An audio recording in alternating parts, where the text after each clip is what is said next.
Fala pessoal, beleza? Testando, tá tudo certinho. Fala pessoal, beleza? Mais um fechamento que está no ar, meu nome é Rafael.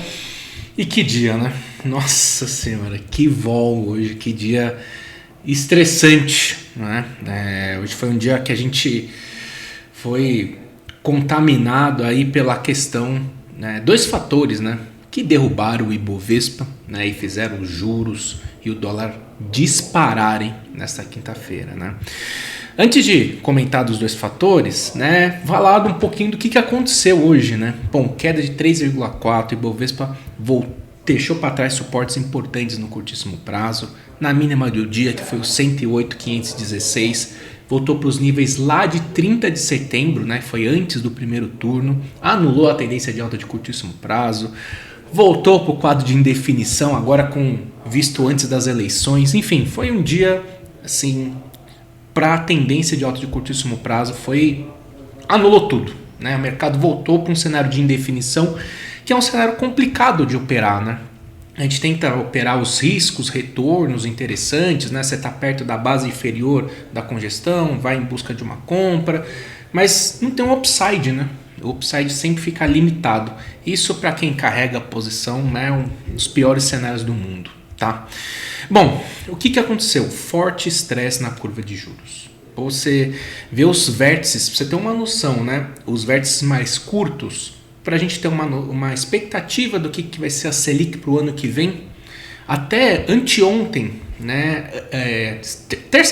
Até terça-feira, né? Tava projetando uma queda aí de praticamente 1,5%, tá? Né, chegando aí muito próximo no 12 baixo, voltou para a faixa de 13,7. O que significa?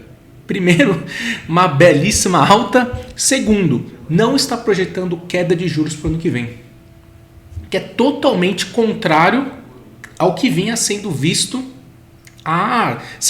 terça-feira, né? Assim, não estou dizendo que foi o cenário do ano passado, não, o cenário de terça-feira. Né, foi uma mudança assim abrupta. Eu fazia muito tempo que eu não vi um negócio desse, né? Te viu no Covid e tal, mas ali você tinha uma coisa muito além do imaginável, né? Aqui a gente tem coisas bem concretas e que trouxe um estresse gigantesco, né? Isso que, fazendo essa comparação, né? Isso que foi assim, bem surpreendente, né? E, sem falar do dólar. O dólar fechou com uma alta de 4%, maior valorização desde lá de 16 de março de 2020, né, quando começou o mercado brasileiro a precificar as questões do Covid, né, e retornou para a faixa dos 5,40. Tá? E o que levou todo esse estresse? Bovespa caindo, juros disparando e o dólar disparando. Primeira coisa, né, o primeiro ponto, que foi uma coisa que assustou, mas teoricamente não deveria fazer o estrago que fez, né? Porque aí tem um outro fator por cima disso, foi o IPCA. 9 horas da manhã saiu o IPCA de outubro, veio acima do esperado, né? O mercado estava esperando 0,48, veio 0,59, tá funcionando aqui, deu certão, acima do esperado. O índice de difusão, o que é o índice de difusão? Ele mede o percentual, né, dos produtos e serviços que subiram. Tá? Ele subiu de 61,54 para 67,9, muito próximo dos picos. Então, foi uma inflação forte. Quem fala o contrário está sendo muito otimista. Tá? Mas beleza, teve uma inflação mais forte, ia ter um ajuste na curva de juros. Ok, agora o estresse que gerou de fato para não projetar nenhuma queda de juros para o ano que vem veio, né, por volta aí da meio-dia, né, por aí, né, 11h30, meio-dia, com a fala do Lula. Né? A gente sabe, né, do como é que é o plano de governo dele, né, ele já, né, anunciou tudo isso e ele meio que defendeu com unhas e dentes tudo que ele vem falando, né?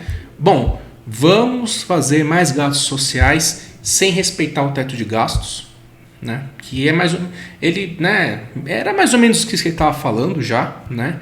E deixou bem claro que isso aqui pesou em especial também. Deixou bem claro que as estatais vão servir o governo, né? Citando que os dividendos recém-anunciados da Petrobras, criticando, né, os dividendos recém-anunciados da Petrobras, e deixou bem claro, banco público vai ser voltado para investimento, voltado para ser ineficiente, porque no final das contas você cria um descompasso, né, de empréstimos baratos com a taxa Selic atual, e aí a gente sabe a bola de neve que criou, por exemplo, com a Caixa, né, na época do governo do PT. Então, aí você vê, né, o Banco do Brasil que teve um resultado maravilhoso, né, um ROI histórico, retorno, né, histórico, papel caiu 2%.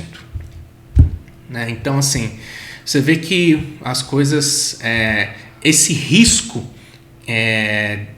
dessa política, né, do PT, e acho que o comentário da Helena Landau, que é economista, né, que elaborou o plano do governo da Simone Tebet, né, Tebet, lá, sei lá como é que fala, isso, resumiu bem a percepção do mercado, né, e todo esse estresse. Ela falou o seguinte: é um discurso de PT para PT, que ignora os apoios recebidos, né? No final das contas, se contrapõe às expectativas de que faria um governo pragmático como 2003. E aí eu adiciono uma percepção minha. Se isso de fato acontecer, cada vez mais próximo o nome de Haddad no Ministério da Fazenda. Porque é o desenho, né, de ser um cara político. Então, tudo que vinha, não, você é pragmático, não sei o que, esquece. Isso gera o quê? Maior percepção de risco fiscal. E isso gera maior percepção de risco fiscal, e políticas dessa forma geram o quê? Maior expectativa de inflação. E com a inflação que teve agora, enfim, gerou todo esse estresse na curva de juros, no mercado, né, e no dólar. E se alguém vier falar para mim, ir lá no meu Instagram, né, lá no Rafa Investir, e falar que eu sou o golpista, que eu sou não sei o que eu não sei o que eu quero derrubar o governo, que eu já recebi esse tipo de situação já. Só olhar o mercado, e aí ele vai responder para você se eu estou falando besteira ou não estou falando besteira. Beleza? Então, dito tudo isso, né, do que aconteceu, vamos falar um pouquinho. Antes, né, vamos falar de alegria, vamos falar do mercado norte-americano que subiu 6%. Depois a gente entra no nosso querido Ibovespa. Vamos lá? Bom, S&P fazia, olha, muito tempo que eu não vi um negócio desse. S&P subindo 6%. Nasdaq subindo 7,35%. Dow Jones, aqui tá 4%. Mas também é muita coisa, né? VIX caindo 10%. Enfim, foi muito forte o movimento por conta da inflação ao consumidor norte-americano. Deixa eu ver se eu acho a matéria aqui, só para a gente pegar os números. Cadê? Eita. Cadê, pô? Eita. Queria pegar os números aqui direitinho. Aqui, boa. Aqui. Bom, a inflação ao consumidor norte-americano subiu 0,4% em outubro, tá? E o mercado estava esperando 0,6%. No ano, a inflação subiu 7,7%. E o mercado estava esperando 7,9%. Olha a trajetória da inflação, fazendo pico. Então, isso gera o quê? Menor expectativa, né? Reduz a expectativa de aumento de juros. E aí olha a queda da curva de juros norte-americana. Despencou. Né? Então, a isso, né? Daqui, né? Como a gente teve aqui o que aconteceu com a nossa curva de juros? Ela subiu. Quando você sobe a curva de juros, automaticamente você cria, né, um custo de oportunidade maior para a renda fixa. E aí você criando esse custo de oportunidade maior para renda fixa, você cria, pelo modelo, né, de precificação de ações, maior risco para renda variável. E esse maior risco para a renda variável representa o quê? Menor potencial de valorização para as ações. Menor potencial de valorização para as ações representa o quê? Vende, porque não tem o potencial que eu estava esperando, não vai ser realizado. E aí você vende as ações em vista, né, desse menor potencial de valorização. Ou quem sabe, né, no limite, você pode migrar esse financeiro para renda fixa, porque você vai ter uma rentabilidade, um custo de oportunidade melhor e com um risco infinitamente menor. Né? Então, ganho melhor e risco infinitamente menor, quem não quer, né? Então, gera esse custo de oportunidade. Agora vamos falar aqui do nosso mercado norte-americano, que fez ao contrário. A curva de juros caiu e gerou expectativa positiva para a renda variável. E encerramos o dia com uma alta aí, né? S&P futuro. Eu sempre olho o mercado futuro, tá, do S&P, porque, né, ele fica, né, praticamente 24 horas, né? Só fecha aí de domingo, de sábado, quer dizer, e domingo de noite ele abre de novo, subindo 5,5%, rompendo todos os suportes, as resistências mais importantes, média móvel de 72, superando, né, essa faixa do 3.900, e se encerrar essa semana dessa forma, vai também superar a média móvel de 21 semanas. Então, nós de fato vamos interromper, né, não vamos anular a tendência de baixa de curto prazo, nós vamos interromper esse viés de baixa de curto prazo e iniciar uma tendência de alta de curtíssimo prazo, que tem como alvo justamente esse topo aqui marcado na faixa do 4.000, 4.100. Tá? Então, mercado norte-americano bem engatilhado, né? Bem engatilhado para esse movimento de alta de curtíssimo prazo. Lembrando que tem muita gente vendida em S&P, o nível lá tá bem alto, então isso vai trazer um short squeeze e poucas pessoas também, poucos fundos, né, tem uma alocação pequena. Isso também pode trazer um impulso maior para o mercado norte-americano. Beleza? Bom, só para a gente não esquecer, né, o minério de ferro subiu 2,50 e agora vamos falar do nosso Ibovespa. Bom, Ibovespa deu uma boa melhorada aí no final do dia até, né? Mas o saldo é negativo. Queda, volume de 43 bi, então um volume bem acima da média, a média aí dos últimos 21 dias, 21 pregões, né? 27,6 bi, fechou com 43,34 bi, então foi muito forte o volume na venda. Perdeu, né? Antes do aconteceu do Lula, ó, só pra gente ter uma ideia, tá? Só pra gente ter uma ideia. Aqui, ó. Cadê? Aqui, ó. Beleza. Tava aqui meio que de... quer ver, ó? Hoje. Cadê?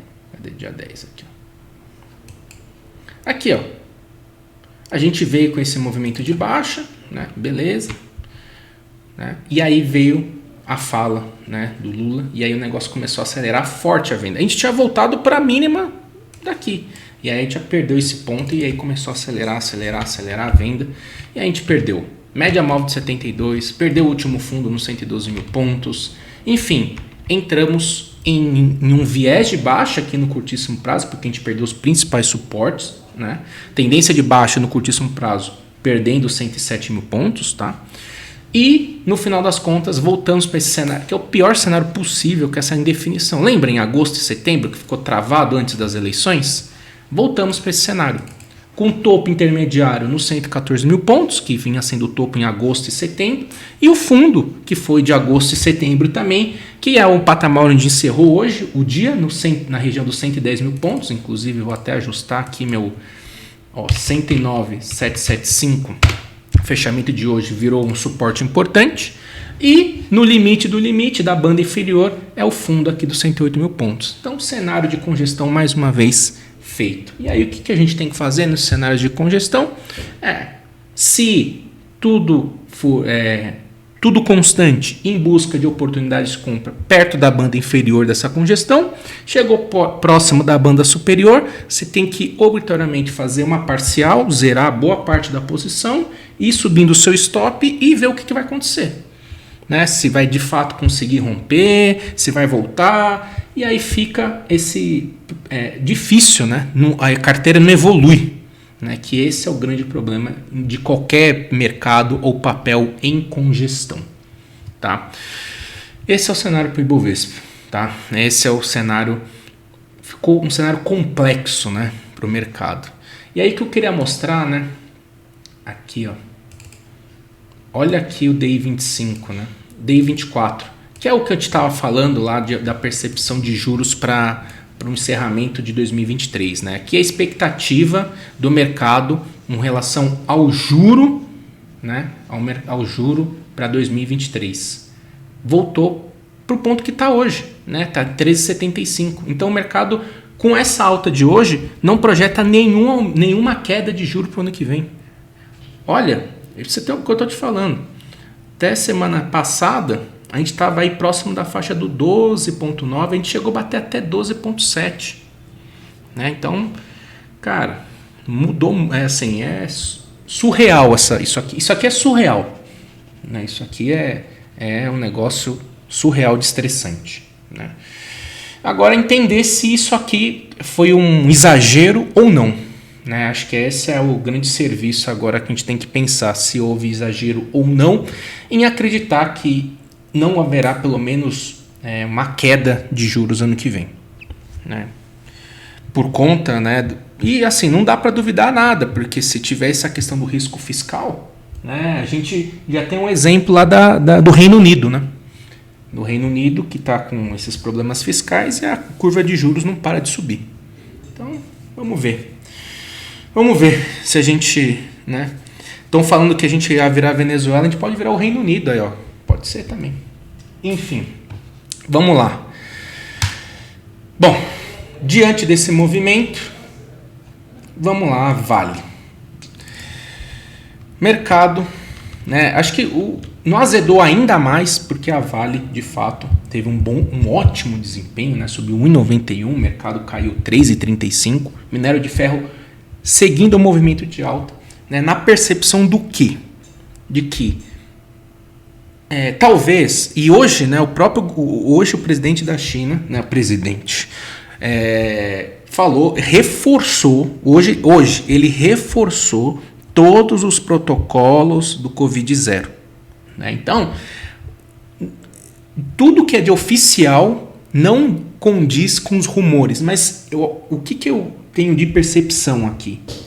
Que no jeito que o minério de ferro estava, né, ali nas mínimas de 2020, o mercado falou o seguinte: bom, beleza, talvez não tenha esses incentivos, né? Incentivos não, né? Essa regulação menor, enfim.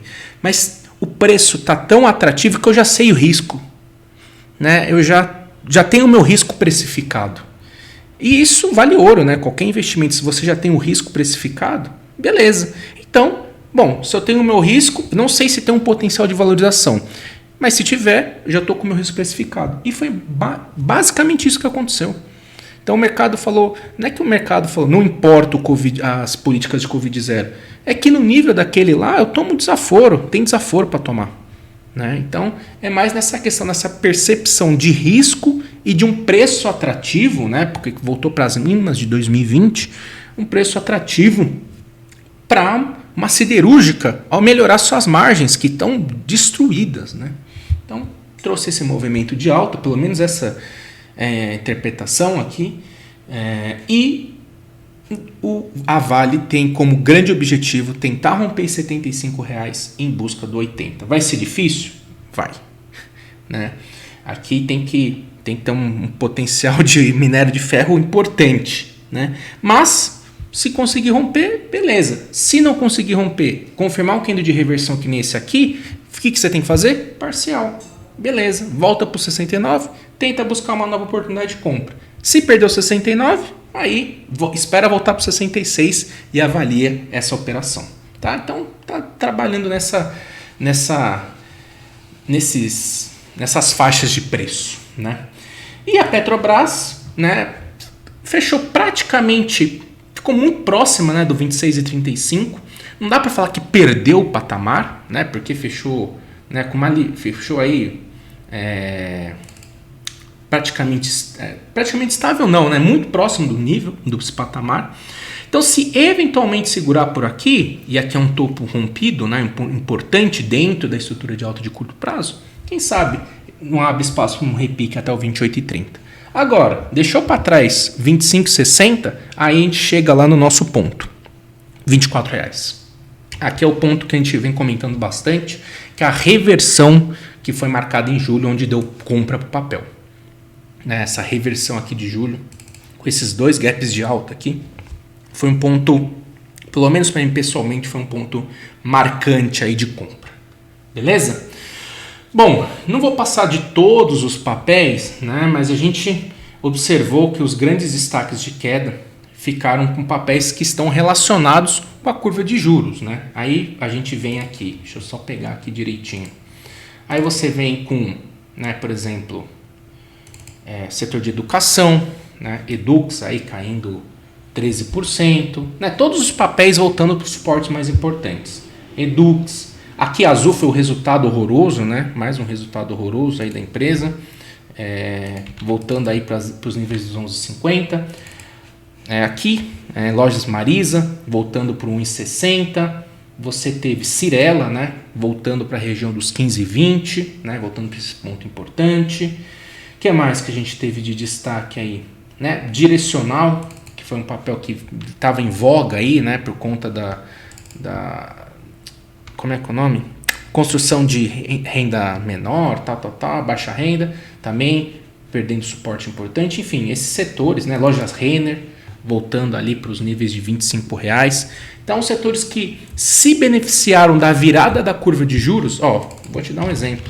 Vamos dar um exemplo? O exemplo mais clássico, mais fácil de ver, né, Via Varejo. Né? Tá vendo aqui, ó, junho e julho, quando o papel fez fundo aqui nos R$2, olha aqui que a curva de juros fez topo. Então, entender a dinâmica da curva de juros é fundamental, talvez um pouco importante para entender a dinâmica do mercado. E aí, o que aconteceu? Também perdendo suporte extremamente importante. Então, para o setor doméstico, né, essa questão da curva de juros é algo muito, muito relevante. E nos destaques de alta, Suzano, seguindo com o movimento de alta, né, dólar, né, Suzano, aí a Vale, próprio Embraer, né, segurando nos R$13, também tem essa parte aí. E a Gerdau, que subiu um pouquinho, mas tá muito bonita, né, depois do rompimento dos R$27, aí o papel tá maravilhoso, bonito pra caramba, né, tá bem bonito, bem forte. Uma tendência de alta. E o grande destaque do dia, carteira, que a carteira pessoal agradece, que é o VVB11. Né? VVB11 subiu aí 9%, voltou para fechar esse gap aqui nos 240. Aqui eu particularmente pretendo fazer uma parcial boa, até mesmo encerrar a posição que eu tenho ainda. Fiz uns novos aportes aí, enfim. Então, para quem tem VVB11, fica ligado que aqui é um ponto de resistência importante. Beleza? Bom, pessoal, deixar aqui, né, registrado aqui o Ibovespa. Se seguir com esse movimento de queda, muita atenção ao 107,660, que é o último suporte. A gente vai ver somente uma sinalização de repique se o mercado voltar acima desses 112. E eventualmente romper 113. Mas um retorno para 113 é um ponto agora, neste momento, né, depois desses 2 dias de forte queda, é um ponto para pensar em zerar a posição ou para a pessoa mais agressiva, até mesmo em busca da venda. Beleza? Então é isso, pessoal. Grande abraço e até mais.